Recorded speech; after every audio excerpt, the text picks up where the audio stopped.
Hello student, my name is Ankush Agarwal और आज हम कवर करने वाले हैं इस वीडियो के अंदर चैप्टर नंबर 8 जिसका नाम है हेरिडिटी।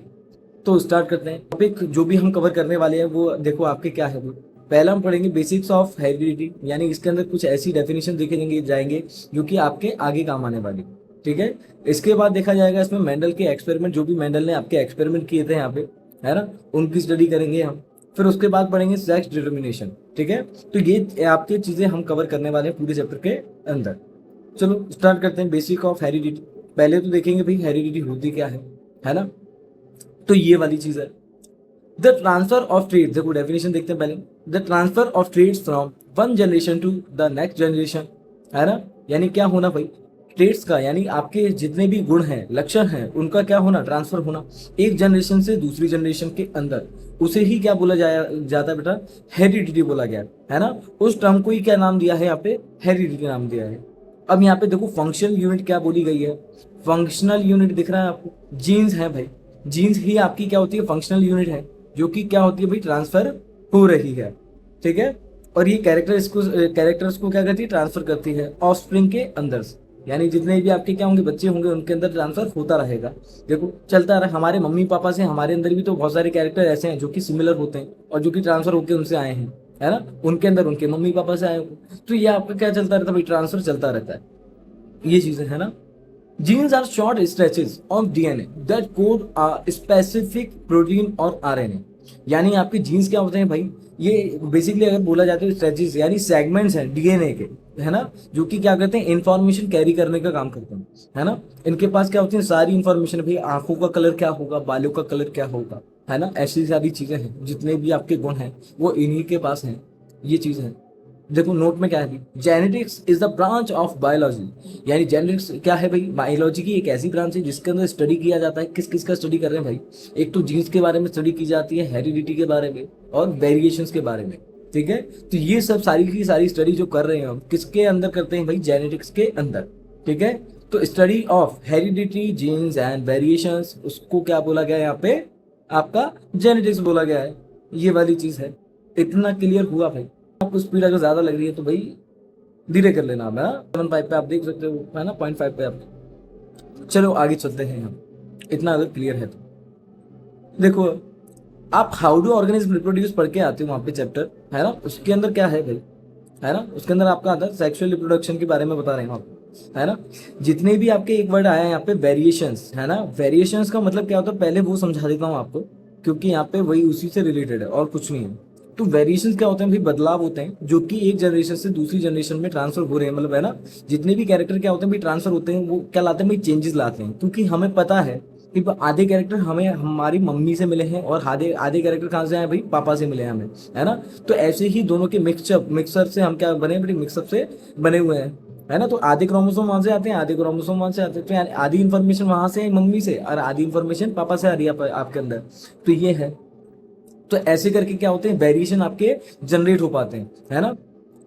देखो अब सेक्सुअल रिप्रोडक्शन के अंदर ही सबसे ज्यादा वेरिएशन देखे जाएंगे। जितने भी मैमल्स होते हैं आपके, जितने हम लोग हैं भाई, मैमल्स के अंदर हम सभी आते हैं ना। तो उनके अंदर क्या देखा जाता है भाई, सेक्सुअल रिप्रोडक्शन देखा जा रहा है। और सेक्सुअल रिप्रोडक्शन के अंदर ही सबसे ज्यादा वेरिएशन देखे जाते हैं। असेक्सुअल रिप्रोडक्शन की अगर बात की जाए तो उनके अंदर इतने ज्यादा वेरिएशन देखे नहीं जाएंगे। क्यों, क्योंकि वहां क्या होता है भाई, सिंगल पेरेंट ही इन्वॉल्व होता है। और सिंगल पेरेंट इन्वॉल्व होता है तो वहां पे क्या बनाता है, आपका सिंगल कॉपी ही बनाता है भाई, है ना। और जो भी ऑफस्प्रिंग बनेंगे कैसे होंगे भाई, सिमिलर टू पेरेंट होंगे, है ना। आइडेंटिकल बोला जाता है वहां पे, एक वर्ड आता है आइडेंटिकल, अगर आप how do organism reproduce chapter पढ़ के आए हो तो। ठीक है। इतना आपको पता होगा भाई, है ना। देखो लिखा भी है वहां पे, the mode of reproduction involve two individual. यहाँ पे क्या होता है भाई, दो इंडिविजुअल आपके इन्वॉल्व है भाई। एक मेल होता है, एक होता है आपका फीमेल। एक क्या है भाई, मेल है, एक फीमेल इन्वॉल्व है। They produce sex cell gametes which fuse to form a new organism. क्या करते हैं भाई, वही है भाई, फर्टिलाइजेशन हो रहा है यहाँ पे और जायगोट बना रहे हैं मिलके, है ना। तो वही वही है, आधे क्रोमोसोम मम्मी से जा रहे हैं, आधे क्रोमोसोम पापा से जा रहे हैं आपके पास, वही है। देखो लास्ट वाली लाइन क्या है, बोलती है यहाँ पे, variations more in sexual reproduction and less in asexual reproduction. यानी क्या बोला भाई, वेरिएशन जो देखे जाएंगे सबसे ज्यादा किसके अंदर देखे जाते हैं भाई, सेक्सुअल रिप्रोडक्शन के अंदर देखे जाते हैं। असेक्सुअल रिप्रोडक्शन के अंदर क्या होगा भाई, बहुत ही कम आपको वेरिएशन देखने को मिलेंगे। चलें आगे। इतना क्लियर है? चलो भाई, अब देखो बहुत सारी यहाँ पे डेफिनेशन आने वाली है जो कि आपके लिए बहुत ज्यादा इंपॉर्टेंट रहने वाली है ना? चलते हैं, इन्हें भी कवर करते हैं एक एक करके। सबसे पहले देखो, आपको सारी चीजें विजिबल हो तो अपन सेटअप कर लेते हैं थोड़ा सा। चलो कहाँ आया जाए, ऊपर आया जाए। चलो ऊपर आ चुका हूं मैं, ठीक है। कलर भी ग्रीन ही चाहिए आपको। चलो पिंक हो तो बता देना भाई, पिंक किसी को अच्छा लगता हो तो वैसा भी ले लेंगे, ठीक है। तो वेरिएशंस की अगर बात की जाए, देखो बहुत सारी, इसमें पहली डेफिनेशन आती है आपकी वेरिएशन। देखो मैंने यही डाला हुआ है, वेरिएशन क्या होता है ना? It refers to the differences that exist among individual of the same species और between different species and are caused by genetic differences. क्या बोला भाई? नहीं समझ में आया सर, डेफिनेशन क्या है? देखो मतलब ऐसा है भाई, बदलाव जो भी आपके अंदर अपने मम्मी पापा से कैरेक्टर ट्रांसफर होके आ रहे हैं उन्हें ही वेरिएशन बोला जाता है। वेरिएशन हिंदी में आप समझ लो भाई, बदलाव है, चेंजेस हैं जो कि हमें जीन्स ट्रांसफर हो रहे हैं उसी से मिल रहा है भाई, है ना? क्योंकि सबका अगर देखा जाए तो भाई जीन्स भी अलग अलग है, डीएनए अलग अलग है पूरा, है ना? डीएनए अलग अलग है भाई, मम्मी और पापा का डीएनए भी अलग अलग है, तो दोनों से हमें क्या मिल रहा है भाई? क्रोमोसोम आ रहे हैं आधे आधे, तो वहीं से क्या हो रहा है, हमारा वेरिएशन आपका जनरेट हो रहा है। ये चीज है ना? अगली डेफिनेशन आती है आपकी इनहेरिटेंस। देखो क्या बोला है, the process through which character pass from one generation to another. यानी यहाँ पे क्या बोला गया, उससे कंपेयर मत करना भाई, हेरिडिटी अलग है, हेरिडिटी आपका टर्म है और इनहेरिटेंस क्या होता है? प्रोसेस होता है। प्रोसेस किस चीज का भाई? जो भी आपके क्या है भाई, कैरेक्टर्स हैं, ट्रेट्स हैं, ट्रांसफर हो रहे हैं भाई एक जनरेशन से दूसरी जनरेशन में, वो उस प्रोसेस को बोला जा रहा है यहाँ पे क्या, आपका इनहेरिटेंस। ये वाली चीज है। इतना क्लियर है? चला जाए आगे। थोड़ा सा फास्ट हो गया क्या? नहीं हो रहा? चलो ट्रेट्स की बात करते हैं अब। ट्रेट्स क्या है? Traits are characteristics feature of an organism present in a physical form that is visible और in a physiological aspect of the organism. यानी क्या है भाई, ट्रेट्स आपके कैसे हैं? कैरेक्टरिस्टिक्स फीचर होते हैं किसी भी ऑर्गेनिज्म के, है ना? जो कि बताते हैं भाई आपके गुण कैसे हैं भाई, है ना? ट्रीट कैसे हैं आपके अंदर, और जो ट्रीट्स आए हैं आपके के मम्मी पापा से वो कैसे दिखते हैं भाई, है ना? कैसे हैं मतलब वो वही है ना? तो जब भी बोले जाए भाई, मम्मी पापा आपको डांटे भाई किसी भी चीज को लेकर, आप बोल सकते हो ट्रीट्स तो आपके ही हैं, है ना? क्या बोल सकते हो? ट्रीट्स तो आप ही गए भाई, बोल मत देना वैसे, है ना? तो गालियां मुझे ही पड़ेगी, थोड़ा सा समझना इस चीज में। चलो भाई आगे चलें। चलो अब देखो, ट्रेड्स भी आपके क्या होते हैं? दो तरह के ट्रेड्स होते हैं। क्या होते हैं भाई? ट्रेड्स भी आपके दो तरह के ट्रेड्स हैं भाई। यहाँ पे होते हैं एक्वायर्ड ट्रेड और इनहेरिटेड ट्रेड। क्या बोला मैंने? एक्वायर्ड ट्रेड और इनहेरिटेड ट्रेड बोला है। देखो इनहेरिटेड ट्रेड की पहले बात की जाए, इनहेरिटेड ट्रेड आपके क्या होते हैं? जो कि आपके क्या हो रहे हैं भाई, this trades are pass by heredity. यानी हेरिडिटी के जरिए क्या होंगे भाई, ये आपके पास ऑन हो रहे हैं जनरेशन टू जनरेशन, है ना? उन्हें बोला जाता है इनहेरिटेड ट्रेड। एग्जाम्पल से समझेंगे, देखो बेसिकली आपका और कुछ भी नहीं है, इनहेरिटेड ट्रेड आपके जो कि हमें हमारे पेरेंट्स से मिले हैं, है ना? उन्हें बोला जाता है उन ट्रेड को इनहेरिटेड ट्रेड। जैसे मानो आपके पास, है ना, आंखों का कलर है, बालों का जो कलर है, वो सारे कैसे कैरेक्टर हैं आपके इनहेरिटेड है, जो कि क्या होंगे भाई, ट्रांसफर होंगे, है ना? वो वाली चीज है। देखोगे आप किसी की ब्लू आईज हैं, है ना? तो ब्लू आइज का कलर यानी मम्मी या पापा में से किसी का भी ब्लू आइज होगा, जब भी तो ट्रांसफर हुआ, है ना? तो ऐसे कैरेक्टर को क्या बोला जाता है? इनहेरिटेड बोला जाता है ना? चेंज इन जर्म सेल, जो जर्म सेल वो होती है भाई आपके चेंजेस लाती है ना, जो कि इनहेरिटेड है, वो चीज है ना? और इसका जो वाइटल रोल है भाई, किसमें होता है वाइटल रोल है भाई इसका? किसके अंदर? एवोल्यूशन के अंदर है भाई। किसके अंदर है? एवोल्यूशन के अंदर। बात की जाए अदर हैंड आपकी एक्वायर्ड ट्रेड क्या है भाई? This trades are not pass to next generation. यानी नेक्स्ट जनरेशन के अंदर क्या नहीं होंगे? पास नहीं होंगे बिल्कुल भी, है ना? मतलब क्या है भाई, ऐसे ट्रेड्स सिंपल लैंग्वेज में अगर बोला जाए, जो कि हम इस दुनिया में आकर के क्या करते हैं? एक्वायर किया जाता है जिन्हें, है ना? हम क्या करते हैं? हमारी एबिलिटी से क्या करते हैं? जिन्हें एक्वायर करते हैं। बात करें, देखो थोड़े से एग्जाम्पल देखे जाए, जैसे मानो आपके पापा ने बहुत अच्छी बॉडी बना दी, लेकिन उनके जब बच्चे हुए, यानी आप, उनके अंदर भी बॉडी आएगी क्या सेम टू सेम? आप भी एकदम बॉडी लेके ऐसे पैदा होते हो क्या? बिल्कुल भी नहीं होते हो, है ना? क्यों नहीं होते हो भाई? क्योंकि वहां पे क्या होगा भाई, एक्वायर्ड ट्रेट है ना? तो ये ट्रांसफर नहीं होगा, है ना? आपको खुद ही एक्वायर करना पड़ेगा। ये वाली चीज है। गर्ल्स देखो, गर्ल्स क्या करती है, पियर्सिंग करवाती है, नाक वगैरह छिदवाती है, कान वगैरह, है ना। तो उसके अंदर क्या होता है भाई, उनके बच्चों में क्या होगा, वो ट्रांसफर होगा क्या, है ना, नहीं होगा भाई।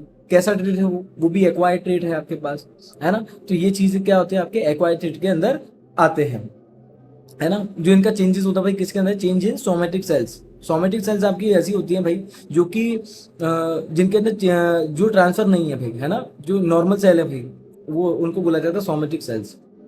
हाँ, इसका कोई भी आपका रेवोल्यूशन के अंदर रोल नहीं होता है, ठीक है। ये चीज है, ये डिफरेंसेस देख लेना भाई, आरबीएससी के अंदर पूछे जाते हैं, है ना। चला जाए आगे, चलो क्लियर होगा मेरे हिसाब से। हाँ, कमेंट्स में वगैरह वैसे आप क्या पूछ सकते हो, डाउट्स वगैरह अपने पूछ सकते हो, है ना, उसमें कर देंगे अपन क्लियर। चलो बाकी चीजों के लिए आप देखना इसको, है ना, पढ़ना एक बार पीपीटी से। चलो आगे चला जाए। तो जीन्स क्या है भाई, मैंने बताया था आपको, बेसिक फंक्शनल यूनिट होती है जो कि ट्रांसफर हो रही है एक जनरेशन से दूसरी जनरेशन में, है ना।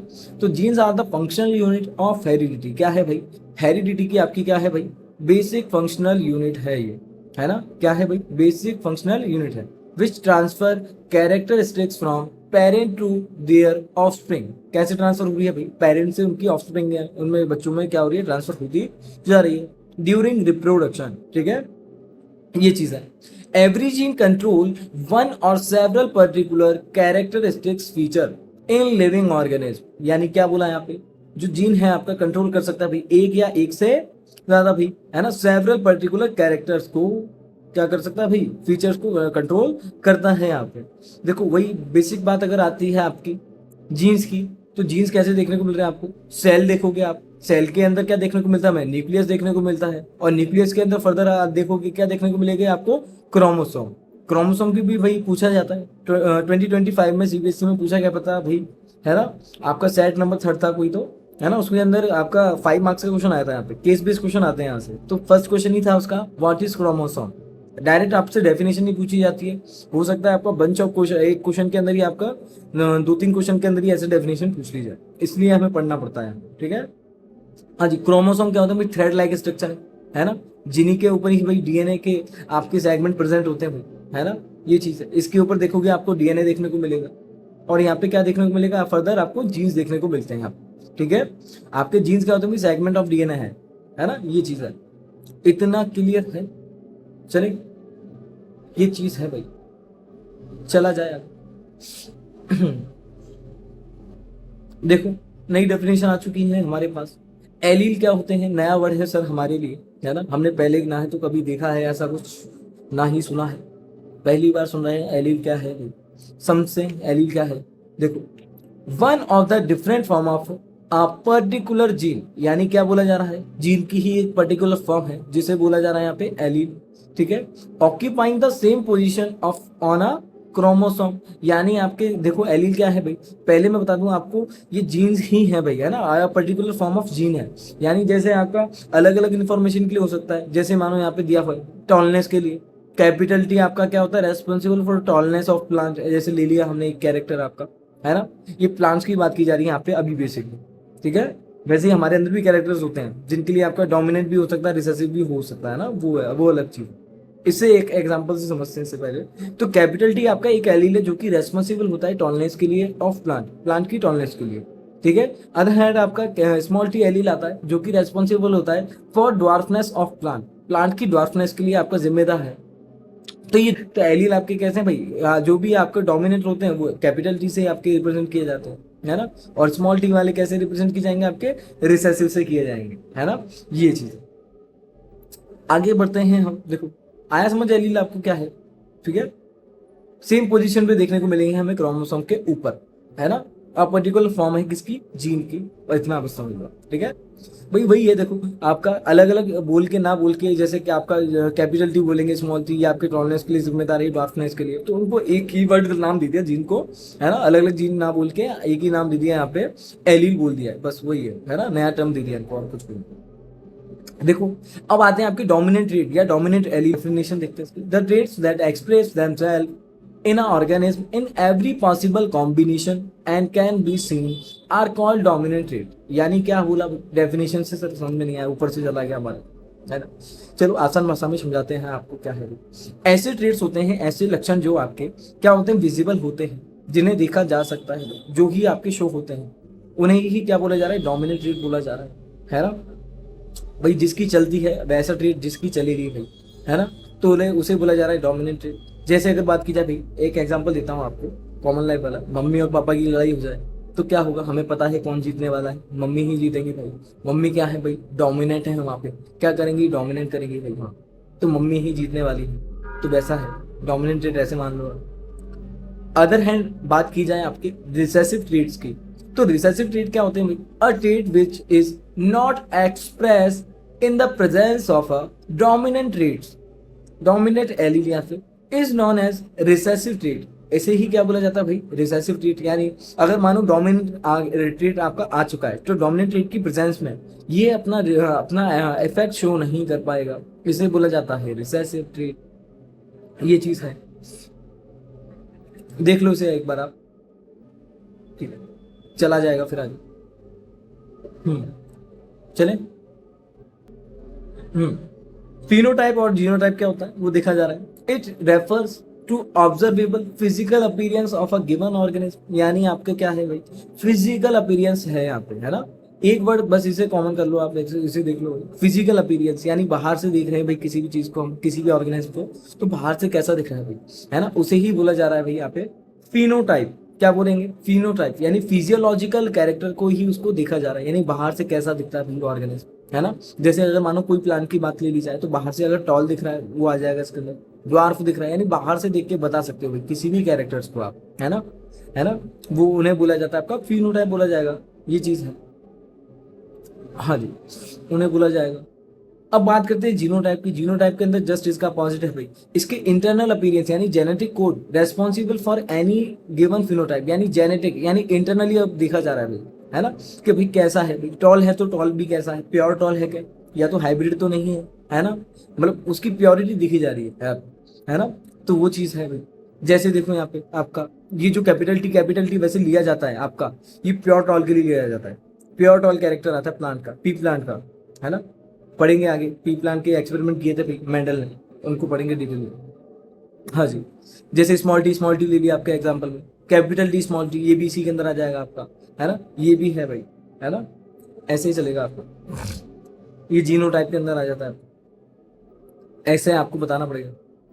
अब देखो दूसरी कंडीशन क्या है भाई, दूसरी डेफिनेशन क्या आ रही है अपने पास, होमोजाइगस। होमोजाइगस क्या होता है, ये देखो रेफर करता है आपका सेम टाइप ऑफ एलील। अगर क्या है भाई, सेम टाइप ऑफ एलील अगर प्रेजेंट है, एक जैसे allele, capital T, small R, है ना, और भी लिख सकते हो आप इसमें, यहाँ पे स्मॉल आर ले सकते हो, ठीक है, कुछ भी ले लो आप, है ना, लेकिन सेम होनी चाहिए दोनों एलील, है ना, कुछ भी का मतलब कुछ भी नहीं, सेम होनी चाहिए, ये वर्ड आपको देखना पड़ेगा, सेम टाइप ऑफ एलील होने चाहिए, ठीक है, is present for a given phenotype, उसे ही बोला जा रहा है यहाँ पे होमोजाइगस। क्या बोलते हैं अभी, होमोजाइगस। जैसे एग्जांपल देखो आप, कैपिटल टी, कैपिटल आर, या फिर कैपिटल वाई, है ना, ये सारे आ जाएंगे कैरेक्टर।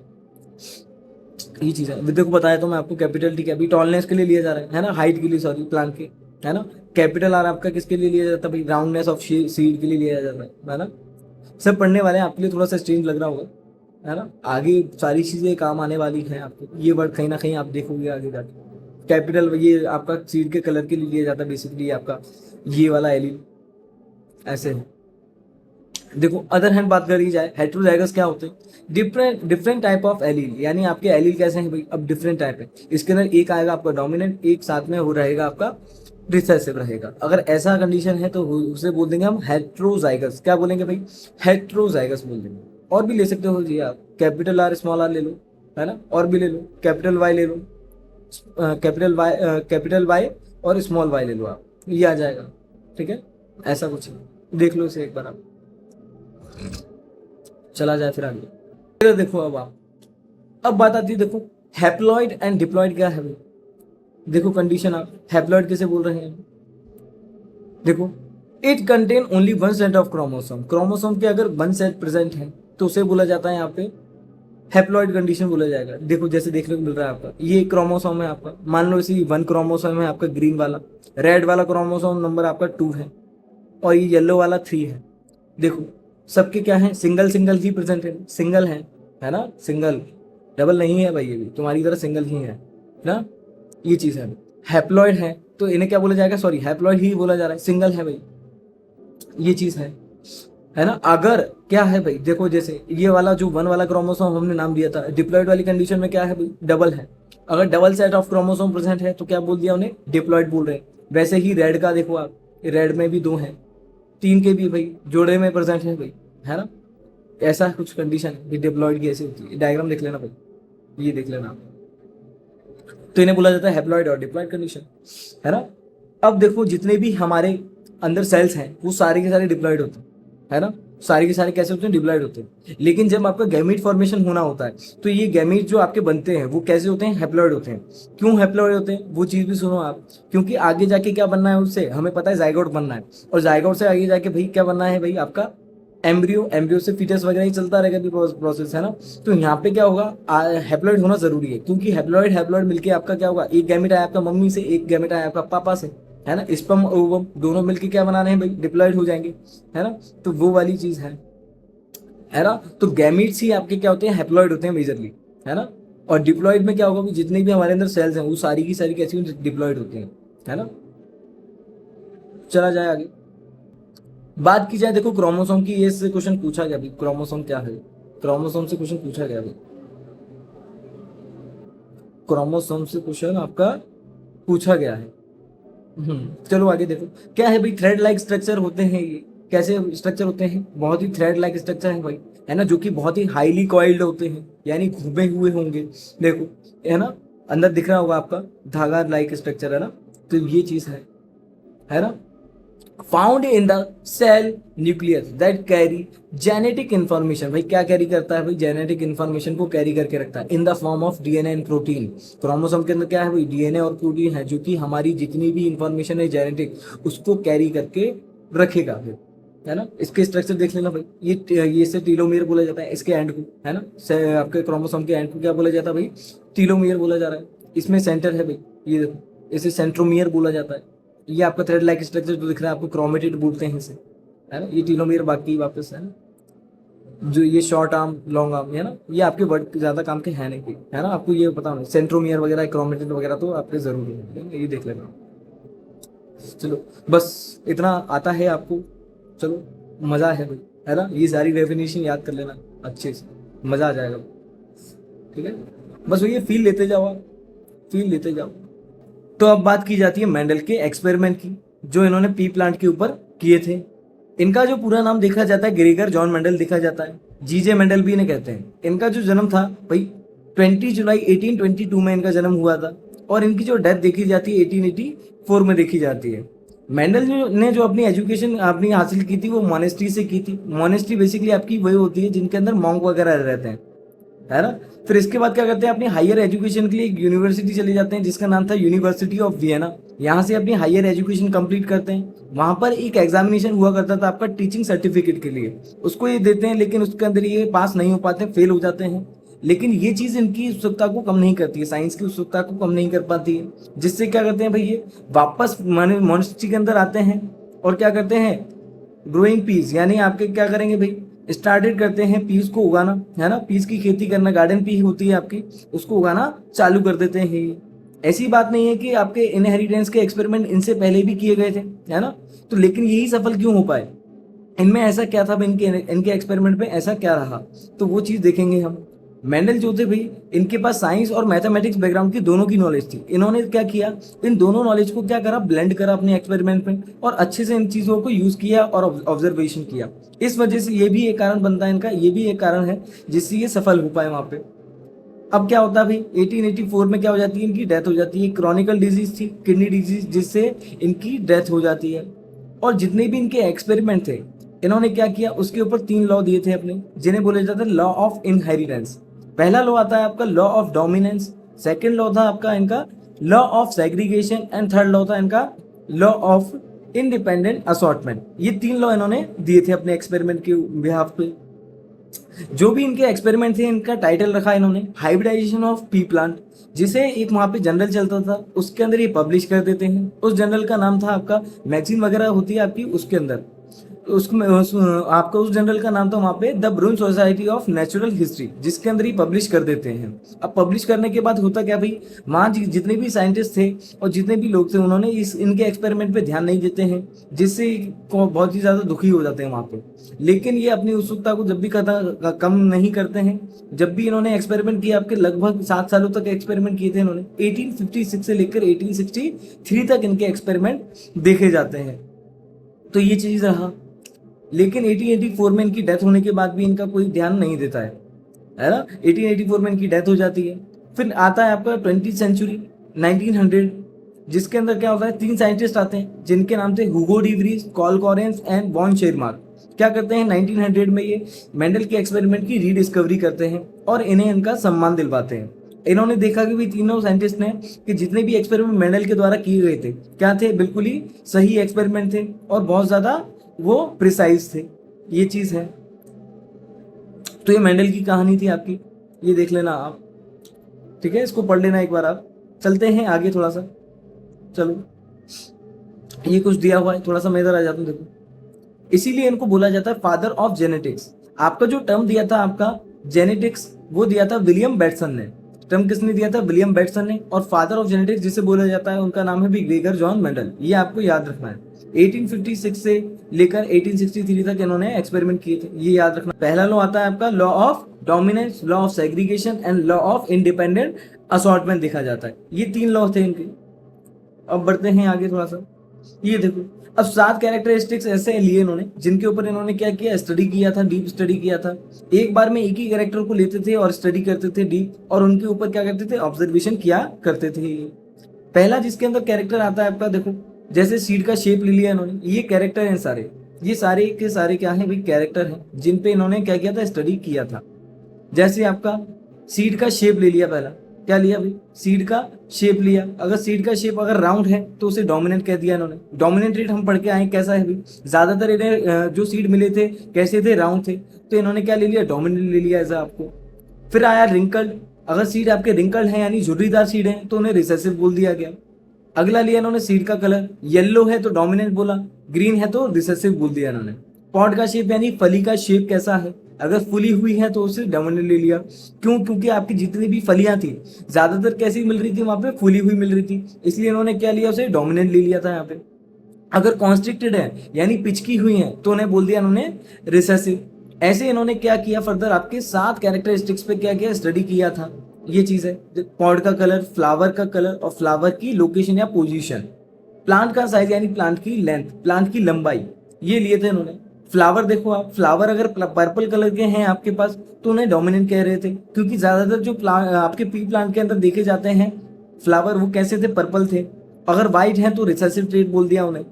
आपका जो पी प्लांट का साइंटिफिक नेम है वो आपको याद रखना पड़ेगा, पाइसम सेटाइवम इसका साइंटिफिक नेम होता है। क्या होता है अभी, पाइसम सेटाइवम, इसे याद रखना। अगला कैरेक्टर पे चले, फ्लावर की लोकेशन यानी फ्लावर की पोजीशन।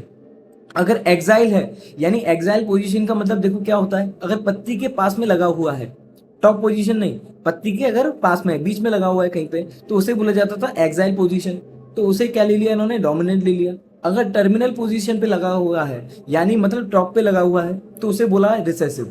जैसे देखो ये मार्कर है आपका, अगर टॉप पे ऐसे फ्लावर लगा है, ये टॉप पे अगर लगा है तो उसे बोल दिया क्या, आपका टर्मिनल पोजीशन, और इसे लिया गया आपका recessive trait, as a recessive trait लिया था।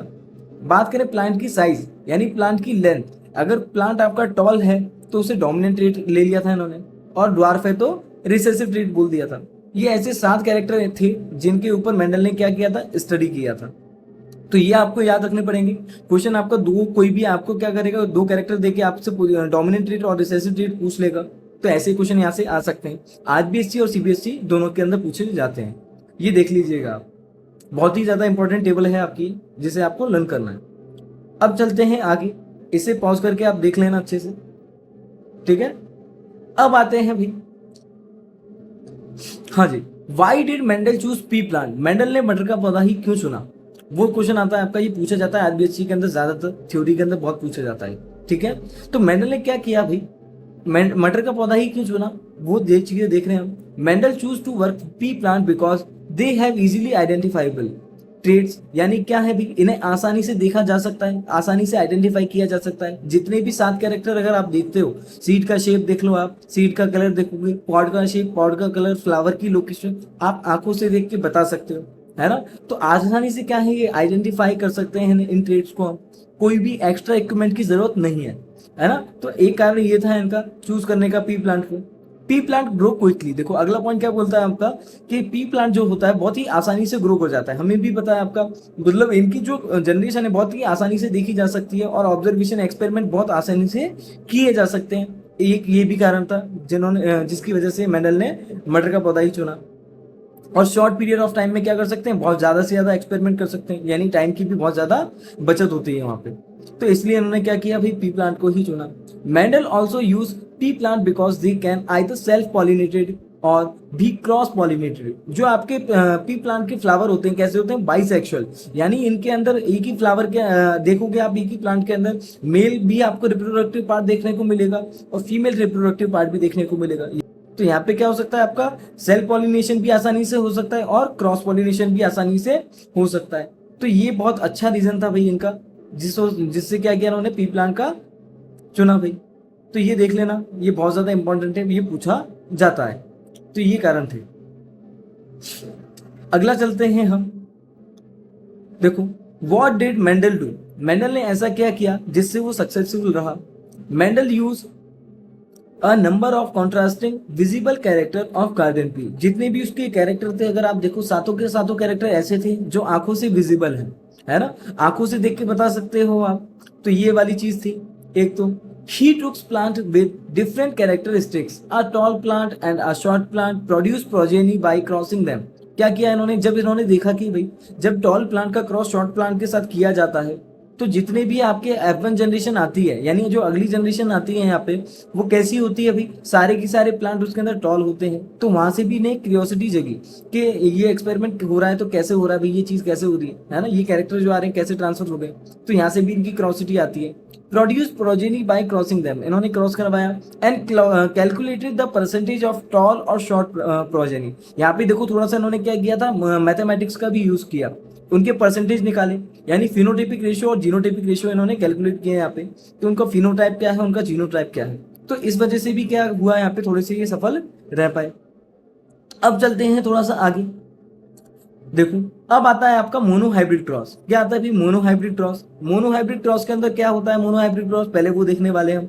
When only one character is considered while crossing two organism, यानी क्या किया जाए, जब एक समय पे एक ही कैरेक्टर के बारे में इन्होंने स्टडी कर रहे हैं तो उसे बोला गया यहाँ पे मोनो हाइब्रिड क्रॉस। यानी अगर प्लांट की लेंथ के बारे में स्टडी की जा रही है तो उसे बोला जाएगा यहाँ पे मोनो हाइब्रिड क्रॉस। यानी अगर प्लांट के बीच में मानो जैसे टॉल प्लांट और शॉर्ट प्लांट के अंदर इन्होंने क्रॉस करवाया, तो जिनसे जितनी भी ऑफस्प्रिंग यहाँ पे बनी है उनमें से सिर्फ उसकी टॉलनेस ही देखी जाएगी, उनकी लेंथ ही देखी जाएगी प्लांट की। अगर सीड का कलर नहीं देखा जाएगा, सीड का शेप नहीं देखा जाएगा, फ्लावर नहीं देखे जाएंगे, फ्लावर कैसे हैं, फ्लावर की पोजीशन नहीं देखी जाएगी। तो ऐसे क्या किया इन्होंने, अगर एक ही कैरेक्टर के बारे में एक ही टाइम पे स्टडी की जा रही है तो उसे बोला गया यहाँ पे मोनो हाइब्रिड क्रॉस बोला गया। एग्जाम्पल के तौर पर देखो, अगर लिया जाए यहाँ पे टॉल प्लांट का क्रॉस करवाया इन्होंने ड्वार्फ प्लांट के साथ, कैपिटल टी टॉल प्लांट का आपका एलील लिया जा रहा है यहाँ पे, और दोनों एलील कैसे भाई, होमोजाइगस लिया जा रहा है यहाँ पे, है ना। होमोजाइगस हमने पढ़ा था, होमोजाइगस कैसे है, अगर दोनों एलील क्या है, सेम है, तो उन्हें बोला जाता है होमोजाइगस। देखो सारे वर्ड यहाँ पे काम आ रहे हैं आपके। और किसके साथ क्रॉस करा रहे हैं, स्मॉल टी, यानी प्योर आपके ड्वार्फ प्लांट के साथ इसमें क्रॉस किया जा रहा है। तो ये क्या बोलता है, we get 3 tall and 1 short plant at the end of the F2 generation. यानी आपका 3:1 रेशियो आता है यहाँ पे, किसका, मोनो हाइब्रिड रेशियो जिसे बोला जा रहा है, फिनोटाइपिक रेशियो आता है यहाँ पे। अब फिनोटाइपिक रेशियो देखो, पहले क्रॉस देखते हैं इनके अंदर क्रॉस कैसे होता है। ये चीज है देखो, हाँ जी, इसे बोला जा रहा है यहाँ पे पेरेंट जनरेशन। और ये है आपकी कैपिटल टी का क्रॉस करवा रहे हैं हम स्मॉल टी प्लांट के साथ, यानी टॉल प्लांट का क्रॉस करवाया जा रहा है यहाँ पे ड्वार्फ प्लांट के साथ। पहले क्या करना पड़ेगा, जब क्रॉस करवाएंगे इनसे गैमेट फॉर्मेशन होगा। जब भी गैमेट फॉर्मेशन होता है देखो यहाँ पे कैसी सेल बनती है आपकी, हैप्लॉइड सेल बनेगी। कैसी सेल बनेगी, हैप्लॉइड सेल। हैप्लॉइड सेल के अंदर आपका एक ही सेल आएगा, देखो तो ये है कैपिटल, एक ही कैरेक्टर आएगा, सॉरी कैपिटल टी, और यहाँ से आएगा आपका यहाँ वाले से स्मॉल टी ड्वार्फ प्लांट से। जब इनका क्रॉस करवाते हैं तो F1 जनरेशन के अंदर ये आपकी F1 जनरेशन आ चुकी है, ये देखोगे आप, इसे बोला जा रहा है आपका F1 जनरेशन बोला जा रहा है, ये वाली F1 जनरेशन, जिसके अंदर क्या होता है, कैपिटल टी स्मॉल टी आपके सारे प्लांट का कैरेक्टर होता है। यानी इसके अंदर जितने भी प्लांट आते हैं आपके कैसे होते हैं भाई, हेट्रोजाइगस ऑफस्प्रिंग आती है। कैसी होगी, हेट्रोजाइगस। अब देखो F1 जनरेशन क्या है आपकी, आपको पता है पेरेंट के बाद जो भी जनरेशन आती है आपकी वो F1 जनरेशन होती है। अगर जीनोटाइप की बात की जाए F1 जनरेशन के अंदर सारे के सारे कैसे हैं, all are capital T small T. यानी यहाँ पे अगर देखा जाए तो कैसे हैं, सारे के सारे हाइब्रिड है यार, प्योर नहीं है। लेकिन अगर आप बाहर से इन्हें देखोगे तो कैसे देखने को मिलेंगे, आपको टॉल ही देखने को मिलेंगे। ये बात की जाए फिनोटाइपिक रेशियो की तो ऑल आर टॉल, कैसे हैं, सारे के सारे टॉल मिले हैं यहाँ पे। तो यहीं से जो मेंडल को क्यूरियोसिटी हुई थी एक्सपेरिमेंट के लिए, यहीं से हुई थी, क्योंकि टॉल प्लांट का क्रॉस जब भी डॉर्फ प्लांट के साथ किया जाता है तो यहाँ पे सारे के सारे कैसे आते हैं, टॉल आते हैं। तो अगर आप सोचोगे तो कैसे आने चाहिए भी, अगर मीडियम आने चाहिए, ऐसे ऐसे नहीं सोचा था उन्होंने, है ना। जब उन्होंने एक्सपेरिमेंट किया, जब जाके देखा कि भाई सारे के सारे तो कैसे आ रहे हैं आपकी कैपिटल टी स्मॉल टी, यानी सारे के सारे कैसे आ रहे हैं, टॉल आ रहे हैं, ऐसा था। अब बात की जाए देखो इधर यहाँ पर जब इनमें सेल्फिंग की जाती है, जो भी हमें F1 जनरेशन मिली है, F1 जनरेशन के बीच में क्या करवाएंगे हम, आपका अगर सेल्फ फर्टिलाइजेशन करवाएंगे यहाँ पे तो क्या होगा, आपकी आने वाली जनरेशन कौन सी होगी, आपकी F2 जनरेशन होगी। कौन सी जनरेशन होगी, F2 जनरेशन होने वाली है आपकी। अब देखो कैसे क्रॉस करवा रहे हैं इसके अंदर, ये देखो आप, कैपिटल टी स्मॉल टी का क्रॉस करवा रहे हैं कैपिटल टी स्मॉल टी के साथ ही, यानी से आपके हाइब्रिड प्लांट के साथ ही क्रॉस करवाया जा रहा है यहाँ पे, ठीक है। एक तरफ हमने लिख लिया यहाँ पे कैपिटल टी स्मॉल टी यानी आपके फीमेल प्लांट, और इधर लिख लिया आपके ये आपके मेल प्लांट की गैमेट। ये इधर साइड में आपके दोनों जो लिखे हुए हैं ये गैमेट्स हैं, ये गैमेट्स हैं आपके, ठीक है। तो इनसे जब इसका क्रॉस कराया जाता है, जब कैपिटल टी का क्रॉस कैपिटल टी से करवाएंगे तो आएगा आपका कैपिटल टी आएगा, है ना। कैपिटल टी का क्रॉस जब करवाया जाता है स्मॉल टी के साथ तो आपका आता है कैपिटल टी स्मॉल टी, ये देखने को मिल रहा होगा, ये देखो आप। और स्मॉल टी का क्रॉस करवाते हैं तो स्मॉल टी ही आपका आता है। यानी अगर यहाँ पे बात की जाए जीनोटाइपिक रेशियो की देखो तो आपके 3 जो प्लांट आते हैं यहाँ पे कैसे आते हैं, टॉल ही आएंगे, और जो लास्ट वाला होगा कैसा होगा भाई, ड्वार्फ होगा। तो यहाँ पे आपका जो जीनोटाइपिक रेशियो और फिनोटाइपिक रेशियो देखा जाता है, पहले बात की जाती है फिनोटाइपिक रेशियो की, तो टॉल प्लांट यानी बाहर से आपको कैसे देख रहे हैं भाई, तीनों के तीनों टॉल हैं यहाँ पे, और एक जो हमें मिल रहा है कैसा मिल रहा है, ड्वार्फ मिल रहा है। तो आपका फिनोटाइपिक रेशियो यहाँ से आ जाता है आपका 3:1, यानी टॉल प्लांट का रेशियो लिया जाएगा और ड्वार्फ प्लांट का रेशियो लिया जाएगा, ऐसा है। बात की जाए जीनोटाइपिक रेशियो, अब जीनोटाइपिक रेशियो के अंदर क्या देखते थे हम, इंटरनल एक्सपीरियंस, है ना। तो अंदर से भाई कैसा है भाई, हाइब्रिड है, कैपिटल टी वाला जैसे एक मिल रहा है हमें, कैपिटल टी स्मॉल टी वाला प्लांट 2 मिल रहे हैं यहाँ पे, देखो आप capital T capital T small T, ये रहे आपके 2 प्लांट, और एक मिल रहा है हमें स्मॉल टी, यानी आपका यहाँ पे रेशियो आएगा 1:2:1 आता है यहाँ पे। इसको याद रखना पड़ेगा, हमें पूछ लिया जाता है मोनोहाइब्रिड क्रॉस क्या है, मोनोहाइब्रिड क्रॉस का रेशियो क्या है, तो यह हमें बता दोगे आप, जीनोटाइपिक रेशियो और फिनोटाइपिक रेशियो। यहां तक क्लियर है आपका। देखो ये टेबल बनाई हुई है यहाँ पे, ये देखो ये टेबल बनाई हुई है यहाँ पे, ये देखो आप,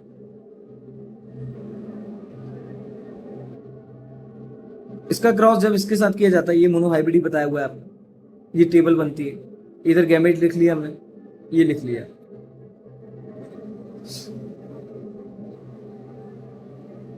देखो ये फिनोटाइपिक रेशियो यहाँ पे दिया हुआ है मोनोहाइब्रिड क्रॉस का 3:1, और जैसे ही देखो जीनोटाइपिक रेशियो मोनोहाइब्रिड क्रॉस का ये आया आपके पास, ठीक है। तो ये ऐसा होने वाला है आपके पास। अब चलते हैं डाई हाइब्रिड क्रॉस पे। आपको डाई हाइब्रिड क्रॉस क्या होता है भाई, ये देखो आप,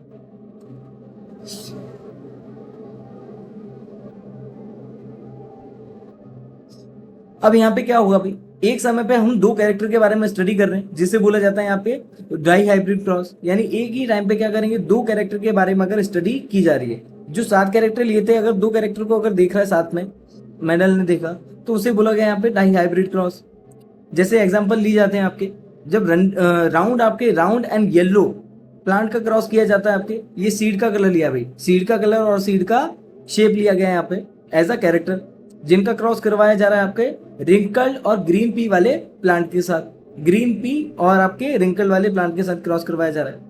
अब देखो क्या बोलता है यहाँ पे, the first generation plants would have all have round and yellow peas. जो आपकी F1 जनरेशन आती है यहाँ पे कैसी होती है भाई, सारे के सारे कैसे होंगे, राउंड एंड येलो पीस होंगे, यानी जिनका सीड का कलर कैसा होगा, राउंड हो, आपका एक तो क्या होगा शेप राउंड होगा और कलर क्या होगा, येलो होगा। तो सारे के सारे प्लांट हमें F1 जनरेशन के अंदर ऐसे मिलते हैं। अब क्या बोला जाता है, F2 जनरेशन के अंदर क्या होगा, we could observe 4 combination of characters in the ratio of 9:3:1 देखने को मिलता है। ये होता है आपका डाई हाइब्रिड क्रॉस का फिनोटाइपिक रेशियो। इसे डिटेल में देखेंगे अभी डाई हाइब्रिड क्रॉस करवा के। चलो आते हैं हम आपके पुनेट स्क्वायर पे। ये जो चार्ट होता है आपका, ये वाला जो चार्ट आपको दिख रहा है, इसे बोला जाता है पुनेट स्क्वायर। क्या बोला जाएगा, पुनेट स्क्वायर बोला जाता है। अब देखो यहाँ पे जो आपको जनरेशन दिख रही है, ये वाली जनरेशन है आपकी पेरेंट जनरेशन। देखो ये है आपके कैसे, येलो राउंड है, सीड कैसे हैं भाई, येलो ग्रीन रिंकल्ड के साथ क्रॉस करवाया जा रहा है। किसके साथ करा रहे हैं, ग्रीन रिंकल्ड के साथ। जो इनसे आपकी F1 जनरेशन आती है सारी की सारी कैसी है, येलो राउंड है। कैसी देखने को मिल रही है हमें, येलो राउंड देखने को मिल रही है यहाँ पे। हाँ जी, जिसे बोला गया F1 जनरेशन। अब F1 जनरेशन में जब हम सेल्फिंग करवाते हैं यानी सेल्फ फर्टिलाइजेशन करवाएंगे, तो क्या करना पड़ेगा, पहले हमें गैमेट बनाने पड़ेंगे इसके। तो जैसे जैसे ही आप गैमेट बनाओगे तो आपकी ये कॉम्बिनेशन देखने को मिल, हाँ जी। तो यहाँ पे जब इसमें आप क्रॉस कराओगे तो इसका क्रॉस पहले इससे करवाना पड़ेगा आपको, फिर इससे करवाओगे आप, फिर इससे करवाओगे, फिर इससे करवाओगे आप। तो ऐसे करके यहाँ पे हमें कॉम्बिनेशन बनाने पड़ेंगे आपके, और वैसे ही यह टेबल में आते हैं आपके। अगर आप देखोगे यहाँ पे जो येलो राउंड देखने को मिल रहे हैं हमें, तो ये देखो आप, ये आपका एक ट्रायंगल बन रहा है आपका, है ना, परफेक्ट ट्रायंगल बन रहा है। यहाँ पे जितने भी आपके एजिस पे और कॉर्नर्स पे आ रहे हैं सारे के सारे कैसे होंगे, येलो राउंड होंगे। अभी हम जीनोटाइपिक रेशियो की बात नहीं कर रहे हैं, जीनोटाइप की बात नहीं कर रहे हैं। तो फिनोटाइप अगर देखा जाए तो सारे के सारे कैसे हैं, येलो राउंड हैं आपके। देखो यहाँ से आप गिनो कितने हो रहे हैं, 9 हो रहे हैं। तो आपका रेशियो यहाँ पे आ जाता है येलो राउंड का 9 रेशियो आ गया, ठीक है। 9:3:3:1 आपका क्या आता है यहाँ पे, फिनोटाइपिक रेशियो आता है। अगर बात की जाए ये 3 रेशियो जो दिख रहा है आपको कैसा है, अगर आप देखना आप कॉर्नर्स पे, अगर कॉर्नर्स की अगर बात की जाए, देखो सिर्फ कॉर्नर्स की बात की जा रही है, सिर्फ कॉर्नर्स पे, तो यहाँ पे देखने को मिल रहेंगे आपको कैसे, हाँ जी, ग्रीन राउंड देखने को मिलेंगे सारे के सारे सीड्स होंगी। तो ये आपका रेशियो 3 आ जाता है यहाँ पे। अब बात की जाए, देखो यहाँ पे जो अगला 3 रेशियो आ रहा है आपका, यहाँ पे कैसे हैं सारे के सारे, एक तो है येलो, ये देखो येलो है साथ में आपके, और कैसे हैं, रिंकल्ड है, येलो है और रिंकल्ड है। और लास्ट वाला जो रेशियो 1 आता है आपका कैसा आता है भाई, ग्रीन रिंकल्ड का है। तो ऐसे करके आपका जो फिनोटाइपिक रेशियो यहाँ पे आ जाता है आपका 9:3:3:1 आता है। तो ऐसे देखा जाएगा। ये ट्राइंगल है, ठीक है, थोड़ी सी है ना, ये देख लेना आप ऐसे। अगर आप थोड़ा सा और अच्छे से देखोगे इसको तो जीनोटाइप भी आप यहाँ से निकाल सकते हो। वैसे आपको देख सकते हो आप, येलो राउंड जो परफेक्ट आपको देखने को मिलेगा, एक ही प्लांट देखने को मिलेगा यहाँ पे ऐसा, जो कि क्या होगा, येलो राउंड होगा आपका, है ना। बाकी जो हाइब्रिड होंगे उन्हें देख सकते हो आप। बात की जाए, देखो यहाँ पे जो आपका फिनोटाइपिक रेशियो आपने देख ही लिया, जैसे कि 9:3 आपका 3:1 आया था यहाँ पे। येलो राउंड 9 आए थे आपके, है ना, और येलो रिंकल्ड आपके 3 थे, ग्रीन राउंड आपके 3 थे, और 1 कैसा था आपका, जो भी प्लांट मिला हमें लास्ट वाला ग्रीन रिंकल्ड हुआ। बात की जाए यहाँ पे जीनोटाइपिक रेशियो की, सॉरी ये थोड़ा सा गलत लिखा हुआ है यहाँ पे, मोनो हाइब्रिड क्रॉस, यहाँ पे डाई हाइब्रिड क्रॉस आएगा, इसे सही कर लेना आप, ठीक है। तो यहाँ पे आपका था 1:2:2:4:1:2:1 आता है। आप ऐसे याद रख सकते हो डायरेक्ट 122 412 121। कैसे याद रखना भाई, 122 412 121, 1:2:2 4:1:2 1:1, ऐसे याद रख लेना, ठीक है। अगर प्रिसाइजली आप निकालना चाहो निकाल सकते हो इसे। अब बात की जाती है, देखो यहाँ पे लॉ ऑफ इनहेरिटेंस। ये आपके जो लॉ दिए थे मेंडल ने, जितने भी आपके लॉ दिए जाते हैं 3 लॉ, ये किसके ऊपर डिपेंड थे भाई, मोनो हाइब्रिड और डाई हाइब्रिड क्रॉस के ऊपर ही डिपेंडेंट थे। जिसके अंदर भी अगर देखा जाए यहाँ पे जो आपके 2 लॉ आते हैं, आपके law of dominance and law of segregation, ये दोनों लॉ आपके मोनो हाइब्रिड क्रॉस पे डिपेंडेंट थे। किस पे थे भाई, मोनो हाइब्रिड क्रॉस पे। और जो लास्ट वाला लॉ है आपका लॉ ऑफ इंडिपेंडेंट असॉर्टमेंट, ये आपका डाई हाइब्रिड क्रॉस पे डिपेंडेंट था। अब क्या कहते हैं, थोड़ा सा देखते हैं इन्हें डीप में। पहला आता है आपका लॉ ऑफ डोमिनेंस। ये आपका मोनोहाइब्रिड क्रॉस के ऊपर ही डिपेंडेंट होता है, मोनोहाइब्रिड क्रॉस के ऊपर ही डिपेंडेंट है आपका। क्या कहता है देखो आप, this is also called Mendel first law of inheritance, इसे ही फर्स्ट लॉ ऑफ इनहेरिटेंस बोला जाता है। According to the law of dominance, hybrid offspring will only inherit the dominant trait in the phenotype. The alleles that are suppressed are called the recessive trait, while the alleles that determine the trait are known as the dominant trait. अब समझते हैं इसको simple language में। जो आपका monohybrid cross था उसके अंदर अगर आप देखो तो सारे के सारे जो कैरेक्टर हमें F1 जनरेशन के अंदर मिल रहे थे, कैसे थे भाई? हाइब्रिड टॉल थे। यानी बाहर से अगर आप देखोगे सारे के सारे प्लांट कैसे थे? टॉल थे। यानी यहाँ पे क्या होता है, जब भी आपका पेरेंट जनरेशन से कैरेक्टर यहाँ पे आते थे F1 जनरेशन के अंदर, तो रिसेसिव आपका जब भी प्रेजेंस होगा अपना इफेक्ट शो नहीं कर पाएगा डोमिनेंट की प्रेजेंस में। तो यही बोलता है आपका, जब भी आपका डोमिनेंट एलील आएगा तो रिसेसिव अपना इफेक्ट शो नहीं कर पाएगा। तो यही है आपका लॉ ऑफ डोमिनेंस बोलता है आपका, ठीक है। तो यहाँ पे जो डोमिनेंट कैरेक्टर क्या करेगा? डोमिनेंट करेगा यहाँ पे। इसी वजह से आपका जो रिसेसिव कैरेक्टर अपना इफेक्ट शो नहीं कर पाएगा। बस यही है आपका लॉ ऑफ डोमिनेंस। बात की जाए देखो अगले लॉ की आपकी, जो आता है लॉ ऑफ सेग्रीगेशन। ये भी आपका मोनोहाइब्रिड क्रॉस के ऊपर ही डिपेंडेंट है आपका। क्या कहता है देखो, दिखते हैं। The law of segregation states that each gene separate from each other during the formation of gamete. बोल रहा है ये, जब आपका मोनोहाइब्रिड क्रॉस के अंदर क्या है भाई? गैमीट बनते हैं। जैसे मानो आपका ये एक है आपका क्रोमोसोम, 2 क्रोमोसोम है यहाँ पे आपके। मानो इसके ऊपर है आपका कैपिटल टी वाला कैरेक्टर और इसके ऊपर है आपका स्मॉल टी। जब भी इससे क्या बनने होंगे? आपके गैमीट बनने होंगे।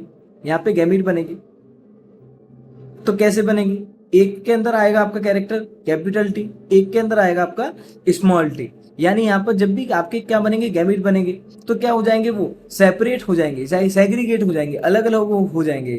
तो इसे ही बोला जाता है यहाँ पे लॉ ऑफ सेग्रीगेशन। आपको पता हो अगर तो गैमीट जितने भी होते हैं आपके कैसे होंगे भाई? हैप्लॉइड होंगे। तो यहाँ पे जो हैप्लॉइड बनेंगे भाई, क्या बनेंगे? हैप्लॉइड वाली कंडीशन देखी जाती है।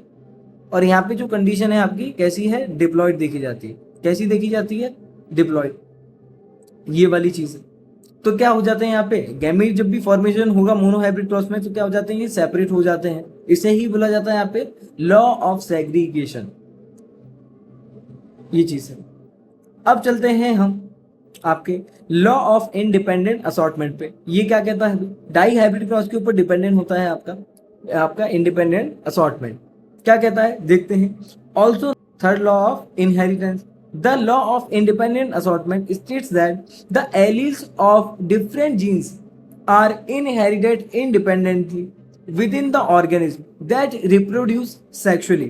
यानी यहाँ पे क्या बोला जाता है? जैसे अगर मानो एक आपका डोमिनेंट कैरेक्टर के साथ में ले लिया जाए आपका रिसेसिव ट्रेट और उसका क्रॉस करा रहे हैं हम रिसेसिव डोमिनेंट के साथ में, तो आपका जो भी F1 जनरेशन के अंदर आपकी कैरेक्टर आएंगे वो दोनों से आएंगे। किससे आएंगे भाई? दोनों से आएंगे। एक आएगा आपका पेरेंट, आपका दोनों पेरेंट्स आएंगे, मेल वाले पेरेंट्स से और फीमेल वाले पेरेंट्स से। यानी क्या आपका जो भी F1 जनरेशन के अंदर आपके प्लांट आएंगे कैसे होंगे?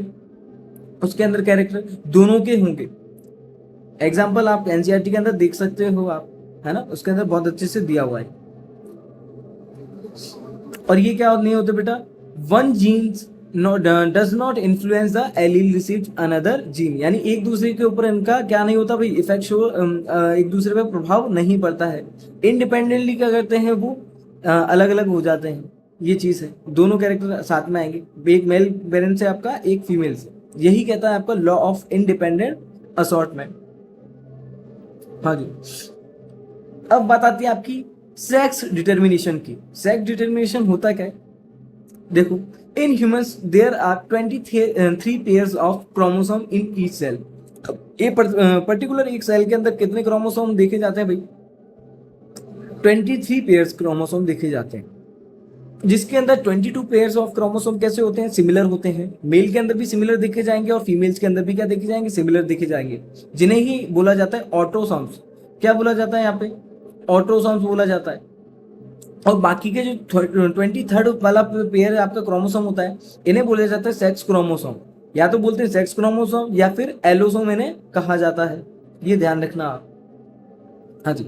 तो अगर बात की जाए 23rd वाला जो पेयर है सेक्स क्रोमोसोम जिन्हें बोला जा रहा है या फिर एलोसोम जिन्हें बोला जा रहा है, उसके अंदर क्या होता है भाई, दोनों मेल के अंदर अलग होंगे या ई सेक्स क्रोमोसोम, और फीमेल के अंदर अलग होंगे। फीमेल के अंदर देखे जाते हैं भाई एक्स और एक्स क्रोमोसोम, और मेल के अंदर देखे जाएंगे आपके एक्स और वाई क्रोमोसोम देखे जाएंगे यहाँ पे। ये चीज है, देखो ये थोड़ा सा पेडिग्री यहाँ पे दिखाया हुआ है आपको, ये पेडिग्री यहाँ पे दिखाया हुआ है।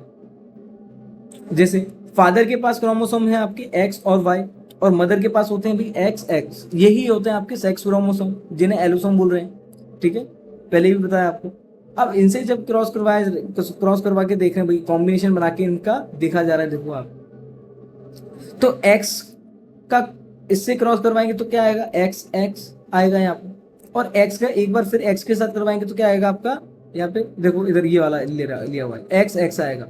अब वाई का जब कराते हैं एक्स के साथ, मदर से तो आपका एक्स ही क्रोमोसोम आना है, तो यहाँ पे क्या मिलता है हमें, एक्स वाई, और ये वैसे ही यहाँ पे वाई का एक्स के साथ किया जाता है तो एक्स वाई। यानी अगर देखा जाए यहाँ पे तो 50% जो भी आपके चाइल्ड होंगे कैसे हैं भाई, बॉय होंगे, और 50% कैसे होंगे, डॉटर होंगे।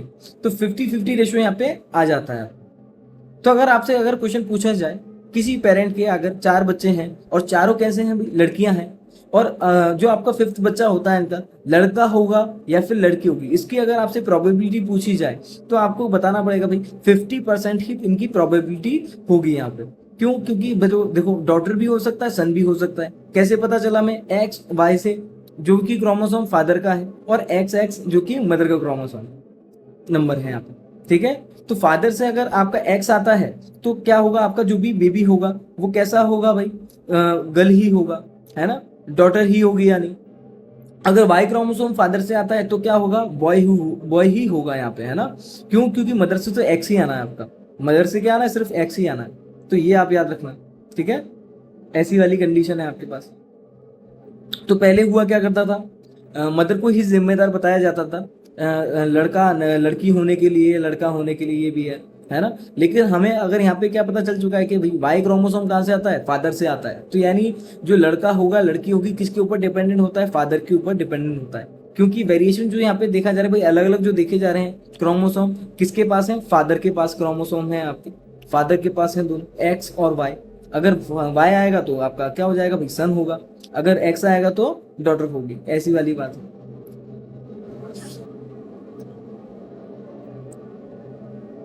तो इसी वजह से क्या करते थे, वहां पे मदर को ही जिम्मेदार माना जाता था लड़की होने के लिए। तो वहां पे थोड़ा सा ये पुराने जमाने में यही देखा जाता, आज भी देखा जाता है ये चीज, है ना। पहले ही पता लगा लेते थे भाई लड़का होगा या लड़की होगी, अगर लड़की होती तो उसको पेट में ही मार दिया जाता था। तो ये वाली चीज है। तो इसको रोकने के लिए भी गवर्नमेंट ने एक लॉ बनाया, है ना, तो भी पहले ही आप पता नहीं लगा सकते भाई लड़का होगा या लड़की होगी, डॉक्टर से पहले आप नहीं पता लगाया जा सकता। कोई बीमारी है जेनेटिक तो ही आप क्या कर सकते हो, उसका डॉक्टर पता कर सकता है आपका। तो ये चीज थी आप। तो यहाँ पे आपका सेक्स डिटर्मिनेशन खत्म होता है। सेक्स डिटर्मिनेशन से बहुत ज्यादा क्वेश्चन पूछे जाते हैं, तो इसे पढ़ लेना अच्छे से, है ना। ये चीज है, ये देखो दिया हुआ है, ये आपका एनसीईआरटी में दिया हुआ है, ये चीज है। देखो आप, ये एक्स है आपका, ये वाई है ना। आपका फीमेल से तो एक्स ही आना है, तो यहाँ पे क्या होगा, 50-50 रेशो आना वाला है। ठीक है, 50% आपके मेल चाइल्ड होंगे और 50% ही आपका चांस है कि भी फीमेल चाइल्ड हो सकता है। ये चीज है। अगर आपसे क्वेश्चन पूछा जाए how many pairs of sex chromosome present in humans, तो आप यहाँ पे आंसर कर दोगे। देखो पेयर पूछा है यहाँ पे, तो सेक्स क्रोमोसोम के पेयर कितने हैं भाई, एक ही पेयर होता है, तो आंसर यहाँ पे कितना आ जाएगा, 1 पेयर। तो ये चीज है, ऐसे आपके क्वेश्चन आ सकता है। अगला क्वेश्चन देखो आप, हाउ मेनी सेक्स क्रोमोसोम, यहाँ पे अगर पूछा जाए हाउ मेनी क्रोमोसोम, अगर पूछा जाए, पेयर की बात नहीं कर रहा है देखो यहाँ पे, तो यहाँ पे आंसर आ जाएगा आपका 2 आंसर आएगा। ये चीज है ना। हाउ मेनी पूछे तो 2 आंसर आएगा, हाउ मेनी पेयर पूछे तो 1 आंसर आएगा आपको। ठीक है, ये चीज है। कुछ केस बेस्ड क्वेश्चन मैंने डाले हुए हैं यहाँ पे, आप देख सकते हो, इन्हें कर लेना, हो जाएंगे आपसे बेहद ही आसानी से। ये देखो आप, देखो ऐसा ही क्वेश्चन आपका 2025 में पूछा था, सेट 3 का क्वेश्चन है ये, जिसके अंदर आपका देखो सेक्स डिटर्मिनेशन से ही पूछा गया है आपका ये 3rd वाला क्वेश्चन। तो इसमें पहला क्वेश्चन पूछा है क्रोमोसोम क्या होते हैं, व्हाट आर क्रोमोसोम्स आपके। तो क्रोमोसोम आपको पता है भी क्या है, थ्रेड लाइक स्ट्रक्चर होते हैं। कैसे थ्रेड लाइक स्ट्रक्चर, जो कि कैरी करते हैं डीएनए, जिनके ऊपर क्या होती है, जेनेटिक इन्फॉर्मेशन होती है। तो इतना सा आपको लिखना था। ये शायद मेरे ख्याल से 1 मार्क्स का ये है भाई, और 2-2 मार्क्स के ये दोनों थे। और जो आपका सी वाला है, ए और बी, इनके अंदर आपका ऑप्शन दिया था। बी वाला जो क्वेश्चन पूछा गया था यहाँ पे देखो, why is the pair of sex chromosome in human males called mismatch pair, यानी मिसमैच पेयर क्यों बोला जाता है मेल्स के अंदर। देखो हमें पता है मेल के अंदर क्या भाई, एक्स और वाई क्रोमोसोम प्रेजेंट होते हैं, यानी एक क्रोमोसोम कैसा भाई, एक्स है और एक वाई है, यानी यहाँ पे कैसे हैं भाई, दोनों ही अलग अलग है, हेट्रोजाइगस है। तो यहाँ पे क्या होता है, जो एक्स वाला जो क्रोमोसोम होता है थोड़ा सा लार्जर होगा किससे, वाई वाले क्रोमोसोम से, तो इसीलिए यहाँ पे बोला जाता है मिसमैच पेयर। और फीमेल्स के अंदर बोला जाता है परफेक्ट पेयर। अगर आपसे यही सेम क्वेश्चन पूछा जाए थोड़ा सा चेंज करके भी, फीमेल्स के अंदर आपका परफेक्ट पेयर ऑफ क्रोमोसोम क्यों बोला जाता है सेक्स क्रोमोसोम को, तो आप आंसर करोगे वहां पे जो दोनों क्रोमोसोम होते हैं कैसे होंगे भी, एक्स और एक्स होंगे, और जिनका साइज क्या है सेम होता है दोनों का, ये वाली चीज है। अब देखो लास्ट वाला क्वेश्चन पूछा है कि show with the help of a flow chart that the statistical आपका probability of getting a boy और अ गर्ल इज 50-50, यानी आपको रेशियो बताना है कि 50% क्या होंगे भाई फीमेल होते हैं बच्चे, और 50% क्या प्रोबेबिलिटी होती है आपकी मेल बच्चे होंगे। तो आपको चार्ट बना के बताना है, अभी जो बताया था आपको, है ना, ये वाली चीज है। तो यहाँ पे आपका चैप्टर खत्म होता है।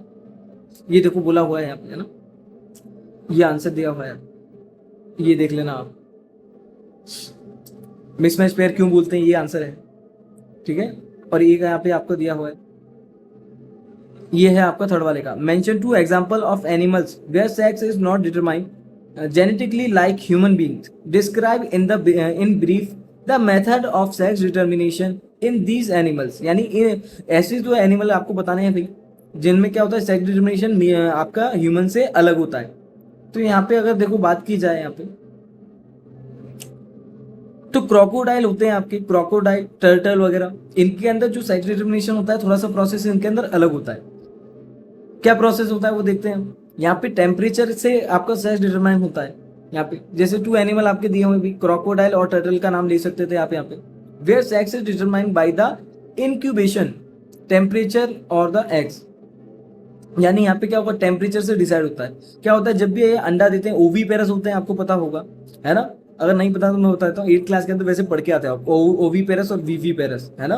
तो ओवी पेरस जो अपने अंडे अंडे से बच्चे को जन्म देते हैं, है ना, अंडे से बच्चे को जन्म दे रहे हैं, उन्हें बोला जाता है ओवी पेरस। तो क्या कहते हैं, जब भी आपका अंडा देते हैं ये, तो आपका फीमेल उसके ऊपर बैठ जाती है अंडे के ऊपर, और उसको सेकती है ना, टेम्परेचर प्रोवाइड कराती है। अगर आपका टेम्परेचर ज्यादा होगा तो ही आपका ये सेक्स डिटर्मिनेशन हो पाएगा, यानी टेम्परेचर पे डिपेंड करता है यहाँ ये चीजें। देखो लिखा भी है, process called temperature dependent sex determination, TSD बोला जाता है इसे, temperature dependent sex determination. In these reptiles different temperature ranges during embryonic development lead to the formation of either male or female offspring rather than a specific genetic combination determining their sex, यानी temperature ही यहाँ पे क्या कर रहा है भाई, आपका sex determine करता है यहाँ। तो ये वाला आंसर था, ऐसे करना था।